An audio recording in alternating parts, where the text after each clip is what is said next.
అన్నారు. నిన్న చూసిన అతను అదే కొబ్బరికాయ కాయిన్స్తో చూసాను. ఇట్లా ఇట్లా కాయిన్స్ పెట్టి చూసిండు. 5,000 ఇచ్చిన. ఓకే, ఏమన్నా మరి 3 పాయింట్లు పెట్టాను. ఇన్ని ఫీట్లకు పడతాయని చెప్పాను. ఆయనకి ఇచ్చే డబ్బులు నాకు 5,000 కన్నా నేను పెట్టిన బోర్ పైసలు 50,000 అయింది. వేసి బోర్ వేసిరా ఫీల్ అయింది కదా ఎక్కడ ఇంటి దగ్గర నైట్. అదే ఎక్కడ ఈ లొకేషన్ ఇప్పుడు ఏ గ్రామ పంచాయతీకి వస్తుంది? ఇది మున్సిపాలిటీ అనేది భువనగిరి. భువనగిరి సంగుపేట. ఇది ఏమన్నా నీలగిరి థియేటర్ వెనకాల. మరి ఏమన్నాడు సార్? మరి ఇట్లా కొబ్బరికాయ ఫెయిల్ అయింది, స్విచ్ ఆఫ్ ఎందుకు పెట్టేది? రెస్పాన్స్ కావచ్చు. అది అండి 120కి గ్యాప్ వస్తుందని చెప్పిండు. 120 స్విచ్ ఆఫ్ ఎందుకు పెట్టేది? మరి నేనేం చేస్తా అని చెప్పి ట్రై ఏంది ఏ గ్యాప్ లేదు, ఏం లేదు. మళ్ళీ మార్నింగ్ కాల్ చేసిండు. నిన్న స్విచ్ ఆఫ్ పెట్టిండు. ఇక్కడ కొట్టాలేదు. ఇక్కడ 3 దగ్గర. ఈ కాదు ఎన్ని వేసినావు కదా నువ్వు? దగ్గర ఈ ల్యాండ్ ఎన్ని వేసినావు? 27 అన్న. 27 బోర్స్. ఏ సంవత్సరం నుంచి? ఆల్మోస్ట్ 2021లోనే 24 బోర్లు కంటిన్యూగా వేసినాం. మా నాన్న 3 బోర్లు అంతకుముందు వేసినాం. దాంట్లో ఎన్ని సక్సెస్? ఏది లేదు, ఏవి లేవు. ఇవి ఒక్కటి వర్షం పడ్డప్పుడు కొంచెం కొంచెం వస్తుంటాయి కదా.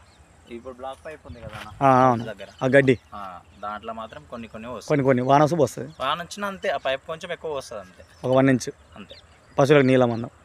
పశువులకు నీళ్ళమన్నం వస్తుంది. మరి ఇన్ని 21 బోర్లు వేస్తారు కదా. మరి వేసినప్పుడు మరి సైంటిస్ట్ని పిలిపించుకుందాము, లేకుంటే గవర్నమెంట్ ఆఫీసర్ని అని చెప్పి ఎప్పుడు ఐడియా రాలేదు. చూస్తున్నారు కదా, అట్లా చూపించడం వేయించడం. ఒకే రోజు 15 రోజులు కరెక్ట్గా మీ ల్యాండ్లో విశాల్ లోకల్ బోర్వెల్స్. అవునవును, నాకు టచ్లో ఉన్నాడు ఆయన. అప్పుడు ఫోన్ చేస్తాను. అడగండి. వెంకటేష్ అనే అబ్బాయి మీతో బోర్లు వేయించిన. మీ పేరు వెంకటేష్? నా పేరు వెంకటేష్. ఒకసారి అడిగితే ఆ అబ్బాయి కంటిన్యూగా నేనే వేసిన అని చెప్తాడు. అందుకని ఒకటి మల్రెడ్డి అన్నాను ఉంటాడు. అవును, వాళ్ళిద్దరు పనులు వేయించిన. నేను వేరే ఒకరితో వేయలేదు. అన్న నాకు జర క్లోజ్ ఉంటాడు అనమాట. విశాల్ ఆయన ఆయనతో పెట్టించిన.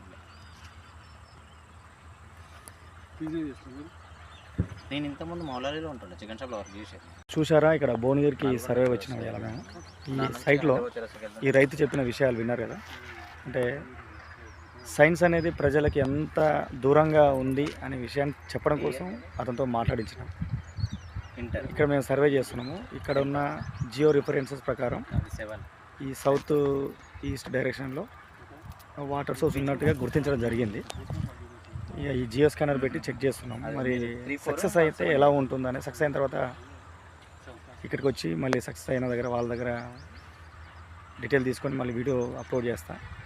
సైన్స్ వైపు అడుగులేయాలని కోరుకుంటూ మీ సుమన్, రిజిస్టర్డ్ హైడ్రోజియాలజిస్ట్, యాదాద్రి భువనగిరి జిల్లా.